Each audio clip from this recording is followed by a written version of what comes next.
1984, an enterprising Australian doctor named Barry Marshall decided to take a risk. Too many of his patients were complaining of severe abdominal pain due to stomach ulcers, which are sores in the lining of the upper intestinal tract.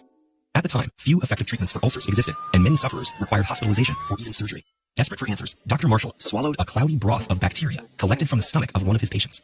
Soon, Dr. Marshall was experiencing the same abdominal pain, bloating, and vomiting. 10 days later, a camera called an endoscope peered inside his insides. Marshall's stomach was teeming with the same bacteria as his patient. He also developed gastritis, or severe inflammation of the stomach, the hallmark precursor of ulcers. Dr. Marshall's idea challenged a misconception that still persists to this day, that ulcers were caused by stress, food, or too much stomach acid. Marshall thought the culprit was bacterial infections.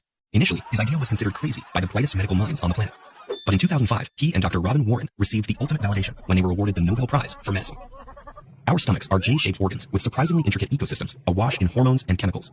The stomach is under constant attack by digestive enzymes, bile, proteins, microbes, and the stomach's own acid. In response, it produces bicarbonate, mucus, and phospholipids called prostaglandins to maintain the integrity of its own lining. This delicate balance is constantly regulated and referred to as mucosal defense.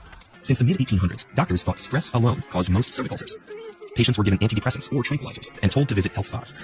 This belief eventually shifted to the related notion of spicy foods and stress as culprits. Yet no convincing study has ever demonstrated that emotional upset, psychological distress, or spicy food directly causes ulcer disease. By the mid-20th century, it was widely accepted that excess hydrochloric acid prompted the stomach to eat itself. Fervent proponents of this idea were referred to as the acid mafia. The biggest hole in this theory was that antacids only provide temporary relief. We now know that some rare ulcers are indeed caused by too much hydrochloric acid, but they make up less than 1% of all cases. Dr. Marshall and Dr. Warren pinpointed a spiral-shaped bacteria called Helicobacter pylori, or H. pylori, as the real offender.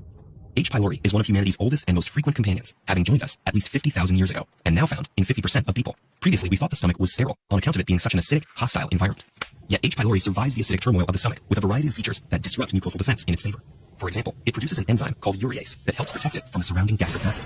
H. pylori can make over 1,500 proteins, many of which are dedicated to maximizing its virulence. We still have unanswered questions, like why specific people develop ulcers at particular times. However, we do know individual genetics, other medical problems, use of certain medications, smoking, and the genetic diversity of Helicobacter strains all play a role. In particular, certain pain medications used to reduce inflammation in joints have been discovered to work with H. pylori to create more severe stomach ulcers. Dr. Marshall ended up